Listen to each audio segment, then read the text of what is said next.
Remembering seems simple, but most people forget what they learn. Richard Feynman explained why this happens. People often memorize words without understanding them. You repeat lines from a book or from notes, and they feel familiar. But the mind lets go of what it does not truly understand. When you rely on repetition alone, the ideas do not link to anything solid in your thinking. They stay on the surface and fade quickly. Memory is not just about how many times you read something. It is about how clearly you see what it means. When the idea is clear, it fits into your mind in a stable way. You remember more when you understand what the words actually mean. Real memory begins with clear understanding. Feynman showed that you should not start with memorizing. You should start with making sense of the idea. The mind holds on to ideas that connect, not just words that repeat. When an idea is clear, your brain can attach it to what you already know. This link makes the memory stronger and more stable. Memorizing first does not work well. When you try to remember something you do not understand, the memory feels weak. It does not have a place in your thinking. It may stay for a short time, but it fades quickly. If you focus on understanding first, memorizing becomes easier. The idea feels natural because it now has meaning. You are no longer holding random lines. You are holding a structure that makes sense. Real memory begins with clear understanding, not repetition. Explaining in simple words turns learning into real memory. Feynman did this again and again. He took an idea and restated it in plain language. He did not rely on complex terms. He made the idea simple enough that anyone could follow it. When you do this, you force your mind to rebuild the idea. You are not just recalling words. You are recreating the meaning. This effort strengthens memory. The idea becomes something you can produce on your own. You connect it to your own way of thinking. Each time you explain it simply, the path in your mind becomes clearer.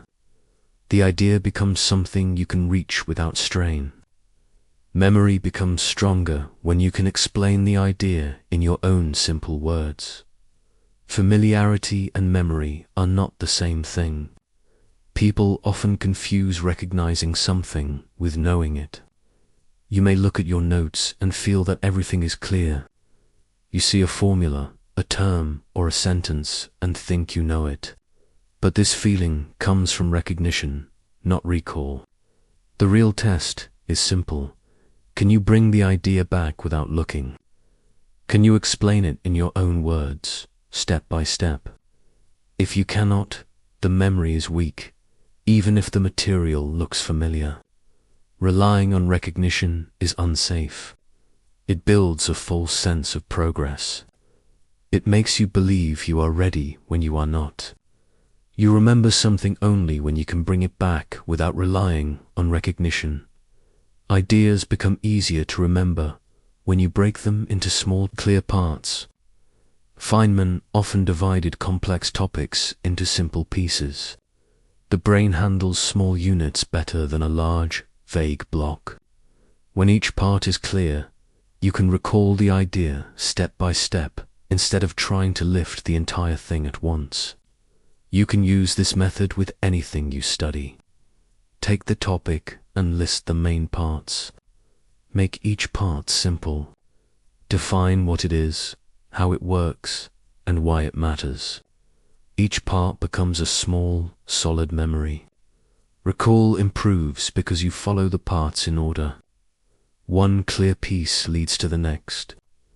Your mind has a path to follow, not a pile to lift. This turns a heavy idea into a clear structure that is easy to store and easy to bring back. You remember more when each part of the idea is simple and clear on its own. Simple. Language is a tool for finding weak spots in your memory. When you try to explain an idea in plain words, you quickly reach the parts you cannot say. You pause. You feel unsure. You may jump over a step or repeat a word without adding meaning. These moments reveal gaps. Feynman used them as signals. Wherever the explanation broke, he knew there was something missing. These gaps are not problems to hide. They are useful markers. They show you exactly where your understanding and your memory need work. Instead of saying, "I know this," you can say, "I do not yet know this part." Once the gap is clear, you can go back and fix it. With each cycle, your explanation becomes smoother and your memory becomes more complete. Memory becomes reliable when you expose and fix the parts you cannot explain simply. You do not need to restudi everything. You only need to fix the gaps. Feynman's method was efficient.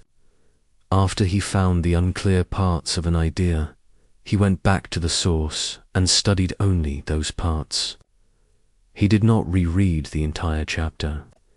He focused on the exact steps that were weak. You can do the same. Once you know where your explanation fails, you target those areas.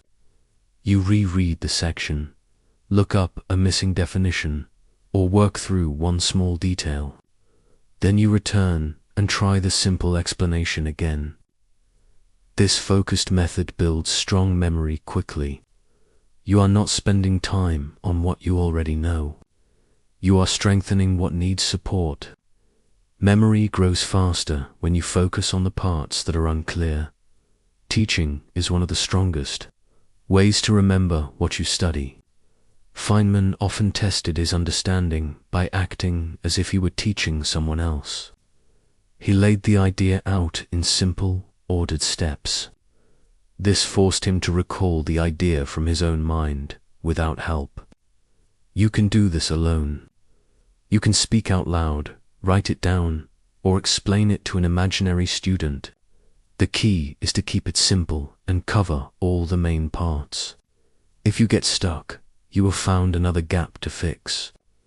Teaching turns passive knowledge into active understanding. The idea becomes something you can use, not just something you once read. You remember something deeply when you can teach it clearly in plain words. Clear ideas last longer in your mind. The brain stores information better when it is organized and easy to follow. When an idea is simple and well structured, your mind does not need extra effort to hold it.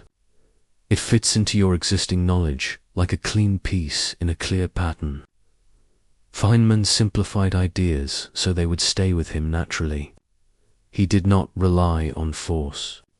He relied on structure. You can feel the difference. A clear idea comes back quickly. A confusing idea must be pushed back into memory again and again. Long-term memory is not only about time spent, it is about the quality of the idea. Clear ideas last longer because the mind can store them with less effort. Feynman-Style. Learning becomes powerful when it becomes a daily habit. Each time you study, you apply the same simple process. You read, you explain the idea in plain words, you notice the gaps, you fix them, and then you explain again. Over time, your mind learns this pattern. You stop accepting half-clear ideas. You notice confusion early and work on it directly. Your memory improves because every idea passes through understanding and active recall. Studying becomes less random. It becomes a method. You know what to do when something does not stick. You do not just repeat. You rebuild. You remember more when simplification becomes your normal way of learning. Honesty about what you do not remember is a strength, not a weakness. Feynman said, "You must not fool yourself, and you are the easiest person to fool." Many people pretend they still remember something because they once studied it. They skip checking it. They avoid admitting that it has faded. This keeps them from rebuilding the idea. You can choose differently. When you see that you cannot recall or explain something, you admit it. You mark it as a gap. Then you relearn it with the same clear method. This keeps your memory clean and your confidence real. Strong memory depends on honest self-checking. You remember better when you stop pretending you recall what you do not understand. The core message is simple. You remember by understanding. Feynman's way of learning was not built on tricks. It was built on clarity. He simplified ideas, broke them into parts, exposed gaps, corrected them, and taught them back in plain language. Each step served one goal: real understanding. Memory then followed naturally. You can use the same approach with anything you study. Instead of asking how to memorize faster, you ask how to make the idea clearer. This shift changes everything. Memory becomes a result, not the target.